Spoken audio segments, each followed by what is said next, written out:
Ibu dan bapak calon guru penggerak, hutan adalah salah satu tempat hidup beraneka ragam hewan dan makhluk hidup lainnya. Hutan merupakan rumah bagi mereka. Pada suatu hari, Raja Hutan berpidato di hadapan semua hewan di hutan dan mengatakan, "Untuk menghadapi tantangan dunia baru, maka aku akan mendirikan sebuah sekolah. Semua anak-anak hewan yang ada di hutan diwajibkan untuk bersekolah." Tanggapan masyarakat hutan setelah mendengar perintah sang Raja Hutan tentang kewajiban anak-anak harus bersekolah sangatlah beragam. Jadi terdengar keriuhannya. Mereka mendiskusikan kurikulum yang harus diajarkan di sekolah hewan tersebut. Semua memiliki pendapat yang berbeda. Pagi yang cerah, warga hutan mengantar anak-anak mereka ke sekolah hewan untuk mendaftar masuk sekolah. Mereka antri dengan tertib berbaris. Warga hutan beserta anaknya dijelaskan oleh jerapah, sang kepala sekolah, bahwa sekolah hewan tersebut telah memutuskan untuk mengadopsi kurikulum kegiatan yang terdiri dari berlari, memanjat, berenang, dan terbang. Agar lebih mudah pengelolaan kurikulumnya, maka semua hewan wajib mengambil dan mengikuti semua mata pelajaran.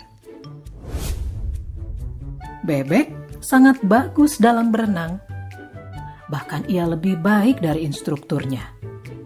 Tapi dalam ujian terbang, nilainya hanya pas-pasan.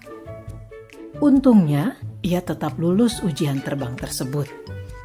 Yang membuat dia sedih adalah hasil ujian berlarinya. Ia mendapatkan nilai yang sangat buruk karena dia sangat lamban dalam berlari. Padahal, bebek sudah berusaha dengan sangat keras. Dia harus tinggal di sekolah setelah sekolah usai untuk latihan berlari ini. Dia bahkan juga terpaksa meninggalkan hobinya berenang untuk menambah jam latihan berlarinya.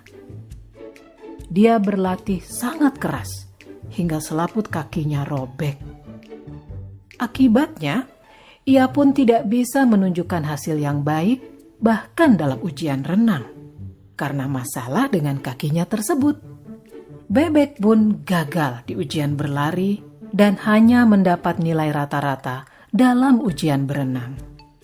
Bebek sedih sekali mendapat nilai rata-rata. Tapi di sekolah tidak ada yang peduli dengan kesedihannya. Menurut guru-gurunya, nilai rata-rata bebek sudah memenuhi kriteria ketuntasan minimal atau KKM. Jadi tidak masalah. Kelinci tadinya senang karena ia selalu mendapat nilai bagus di pelajaran berlari. Tapi akhir-akhir ini semangat belajarnya menurun drastis. Ia lelah karena hampir setiap hari harus mengikuti kelas remedial untuk berenang. Sementara itu, tupai adalah hewan yang sangat baik dalam memanjat pohon. Tapi saat pelajaran terbang, ia mengalami frustasi. Di kelas terbang, gurunya meminta ia terbang dari bawah ke atas, dan bukan dari atas pucuk pohon ke bawah. Karena diforsir, ia kelelahan. Tupai pun mengalami kram.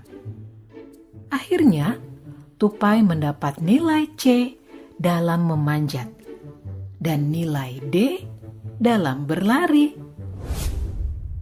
Elang di kelas dikategorikan sebagai anak bermasalah dalam disiplin, sehingga sering sekali dihukum. Di kelas memanjat, ia selalu mengalahkan semua hewan yang lain dan sampai ke pucuk pohon terlebih dahulu. Tetapi, ia bersikeras untuk naik ke atas pohon dengan menggunakan caranya sendiri. Menurut elang, yang penting adalah tujuan akhirnya. Ia akhirnya juga tidak lulus.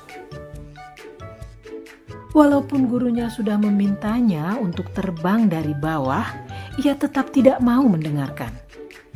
Psikolog sekolah mendiagnosis Elang memiliki oppositional deviant disorder, gangguan oposisi menantang. Rencana modifikasi perilaku yang ketat pun lalu dikembangkan untuk elang.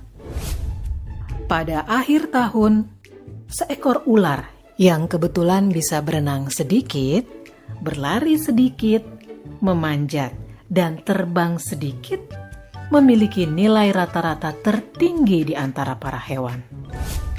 Sebagai murid yang dianggap terbaik, ia diminta mengucapkan pidato akhir tahun mewakili hewan-hewan lainnya. Anjing-anjing padang rumput memutuskan tidak bersekolah karena tidak ada kurikulum menggali. Para orang tua anjing kemudian lebih memilih mengirimkan anak-anaknya untuk magang kepada musang, sambil terus mengkritisi kebijakan sekolah hewan.